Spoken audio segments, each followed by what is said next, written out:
So, Touchdown Wire posted this article after the Combine was over. So, once the Combine went through, all the players went up and down based on how good they did in the Combine. Well, Touchdown Wire posted this mock draft. Now, we're going to be looking at the Cincinnati Bengals pick, as always, today. And I'll be honest with you, some of these players are kind of, I don't know how I feel about them. We talked about on this channel probably 80 different prospects the Bengals could take with their 7 picks.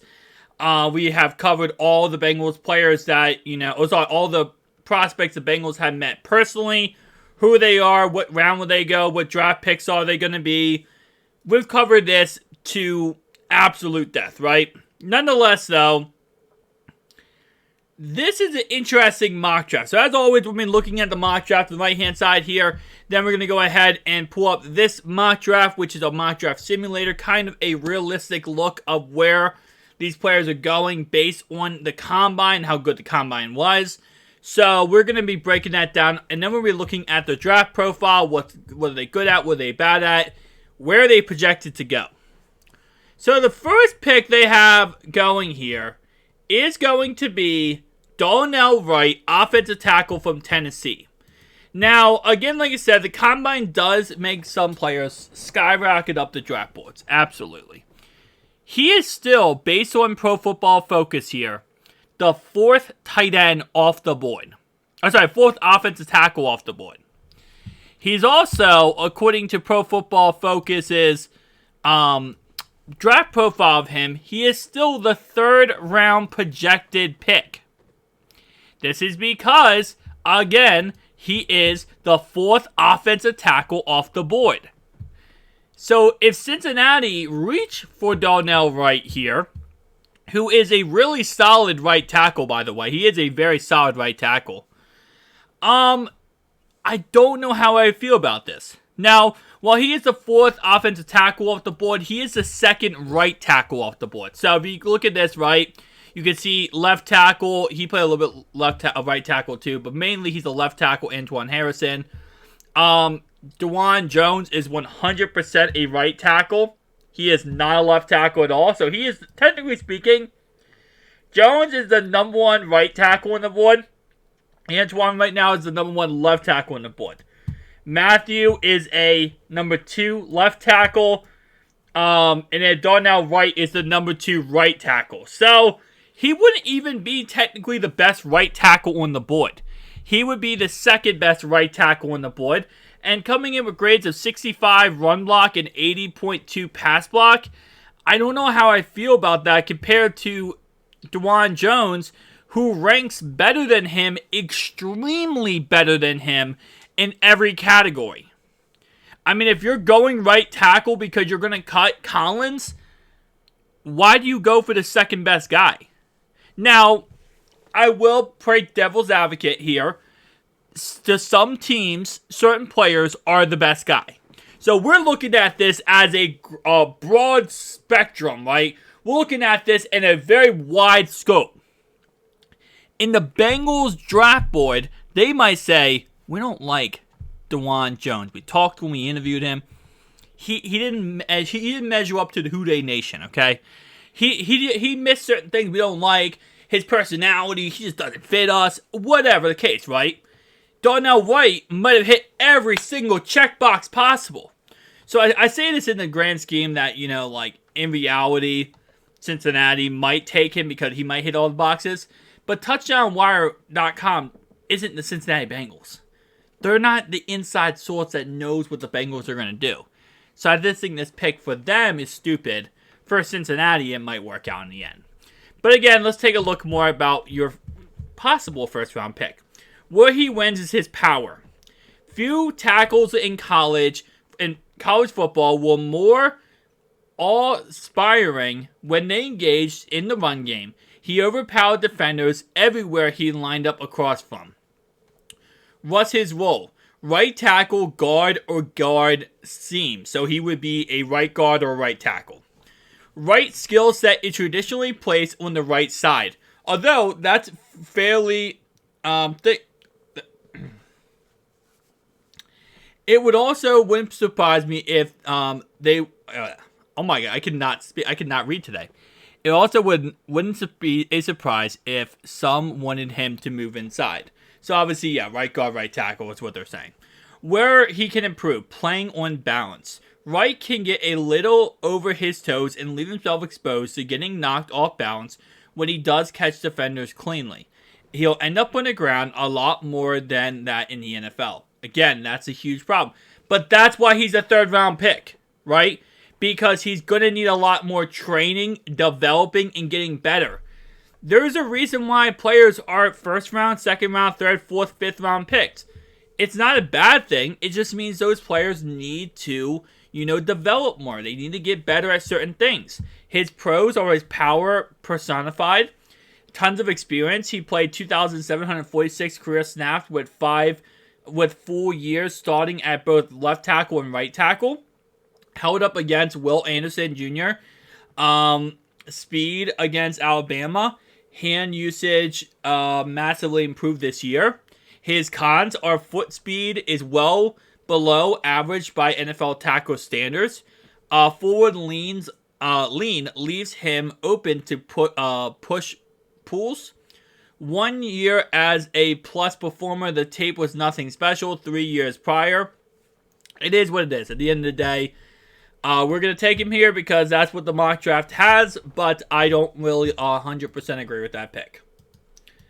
If I'm being honest with you, I'm probably sticking with my Antoine Harrison unless another tackle that we talked about, Broderick Jones, Peter Skoronsky, is still on the board. And if you want to go DeJuan Jones, go DeJuan Jones. The second pick they have is John Michael Schmitz, center from Minnesota. Now, this is interesting because I'm actually not against this pick completely. And he probably already got drafted. He already got drafted in this draft. He went middle second round, which is kind of not really that bad because in all honesty, he could drop a little bit. I like this guy a lot. And I think this guy is a really solid player. Problem is, he's never played anything but center. Now, it's not the worst thing in the world, right? Obviously, because you might never have played anything but center, but you can learn the position. You can kind of move around and do things like that.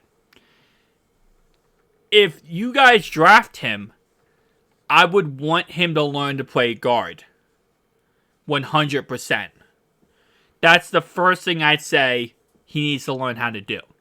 Now, there was talks of possibly you moving your center currently to guard, left guard, and then maybe draft a new center, which is always possible. I'm just saying right now, any center that enters the building, I would love them to be versatile in both departments. So, he is a second round pick, which is exactly where he was taken, which is actually really good. Great draft value for where he was supposed to go. Where he wins is he's savvy. With 4 years of starting experience at center, Schmitz has seen a lot, and it shows on tape. He already plays the position how it looks in the NFL. What's his role? Center. You want someone who sees the game the way Schmitz does at the center of your offensive line. Again, if he can be versatile, this could be a great pick. If there's one knock on Schmitz's take that consistently gets him in trouble, how aggressive he bursts out of his stance. He leaves himself open to get backdoored a lot. A little more control will help him adjust to that. And then taking a look at him right here, I think it's actually pretty. Is this a? I was just about to say. I think it's this. Yeah, it's the same technical article here. Okay. I thought this was a little bit different, but it's actually not. It's actually exactly the same. He's stable presence, very consistent with footwork and technique. Exactly what you want at center. Establish hard placement on the move so well. Excellent in outside zone. Versatile frame for the interior. He could also play guard if need be. Draft him. Draft him right now. Right now. With my phone. With my phone. With my phone. Yo, Cincy. Yeah, is that Ravens guy? The Cincinnati Bengals fan. Okay, hey, what's up? Yeah, can we draft John? Oh, yeah? Bet. Alright, bet. Alright, guys, we'll be announcing the Cincinnati second round pick when we pick John. Michael Schmitz. No, I'm just kidding. No, though. Solid player. Below average athletes for a center by the NFL standards will get exposed more at the second level in the NFL. Older prospects, he is 24 as a rookie. I don't really care about that. I said this many times. Offensive linemen, age like fine wine. The older the age, the better they are. Minnesota's scheme has some of his dependencies in pass protection. Okay. Well, we can't have them take a center here. Well, we could have them take Luke, and that's pretty much it. But John Schmitz, I actually really do like a lot. Third round, Jalen Jones. Okay, Jalen Jones. Who is you? Let's see you. I haven't really talked about Jalen Jones at all. Okay, he is the cornerback from Texas A&M. He is projected to be a third-round pick, so exactly where he's projected to go. Where he wins, he plays strength. Jones is a difficult corner to separate from once he gets his hands on you. That's called a lockdown corner. That's a W. What's his role? Outside cover 3 corner. Jones' skill set is tailor-made to work in a silo on the outside. He's not twitchy enough to mirror a full route tree, but he can consistently affect routes stems due to his physicality. Where he needs to improve his footwork, Jones' feet have to be cleaner at the next level to avoid getting exposed. His size covered up a lot of inconsistent on tape. This sounds like a typical third round pick. Third round picks, fourth round, fifth round, sixth, seventh, they usually need a lot of, improving when it comes to coaching. They need a coach to go in there and say, hey, listen, man, here's how you're going to do this better, right? Here's how you're going to do this better. And a lot of times what ends up happening is you have a veteran leader who can come in and teach the player how to do that. You have, obviously, Cheeto, who's not too much of a veteran. He's still young. Mike Hilton, who's a little bit older. Obviously, Cam Taylor-Bray, who's not really that old. But still, you have your coaches to kind of teach him. I kind of was thinking about, if you guys did bring in a veteran, replacement, an old veteran guy, just as a teacher. I'm not talking about, sign him for the season, but sign him just to teach some of these players would not be a bad idea. 72.3 coverage grade, 70.1 run defense, 72.3. He would be a rotational guy / a fourth-round pick. I'm sorry, a fourth-round corner. A fourth corner, that's what I'm trying to say. So he wouldn't really be the guy who would start. He would be a guy who just comes in and kind of fills in for whenever Cheeto or Cam Taylor-Britt or Mike Hilton is tired. Long and strong corner who can knock receivers off their routes. Patient and experienced, plays a veteran game, 3-year starter. He allows only 15 yards and 2 receptions on 69 snaps in man coverage. Long speed lacking for a top-flight corner. Needs contact to stay with speedy receivers. I think that's a lot. That's not really a hit on him because that's how Richard Sherman was. When Richard Sherman was in his prime in God tier, if he went against someone like Odell Beckham in his prime, he could not keep up with Odell. He would get burnt by Odell. But the thing what Sherman would do was, Sherman was so big, he would push the guy back in the line of scrimmage and get a control of the situation and then be able to beat him. That's not bad. That just means that he's a more physical cornerback, which actually could help out a lot in the run game. False steps all over the tape, whether it's on the line of scrimmage or breaking downfield. Yards allowed doesn't match his performance. He was out of position on a lot of his opportunities, missed opponents. So it looks like, or missed opportunities. It looks like he pretty much is able to, let's say, someone runs an out route. He stops and goes, where's the guy at? Sees the guy, and because he's so athletically gifted, he's able to get over there, and his size is knocked down the ball. Even though he, technically speaking, got beat on the play. Okay.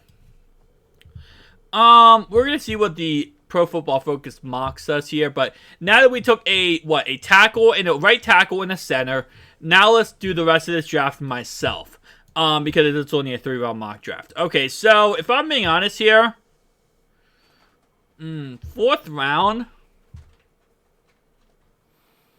I'm going Dwayne Williams. I really like him in the 4th round here.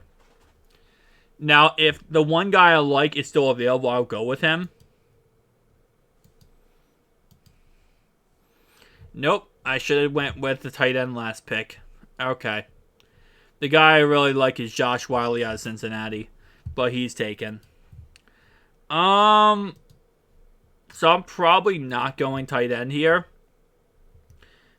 We just went corner, center, and tackle. So I'm probably going with someone like Dwayne McBride here, running back. I think he's a really solid player. Next pick. It kind of threw me off because of the whole center thing. I'm probably going with... Yeah, I'm probably going with Lonnie Phillips, 8 edge rusher here. I don't really love this. I don't love this too much because this threw me off completely what I like to do. I like to take some of these guys earlier. And then I guess I'll go with... I don't know if I want to go double that. I might go with someone like Marshawn Ford. Nah, I don't really like Marshawn Ford.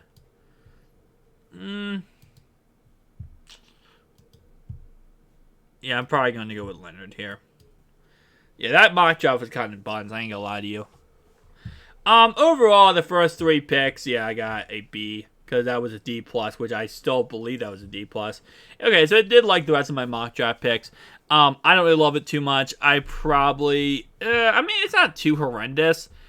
If let's say they went Antoine Harrison with that first pick, and then I went something like, looking back, I probably would have went with an edge rusher with that 4th round pick. And then I might have went somewhere else with the rest of the draft. But, I mean, overall, it's not too bad. Guys, let me know below your thoughts and opinions. I'll see you guys next one.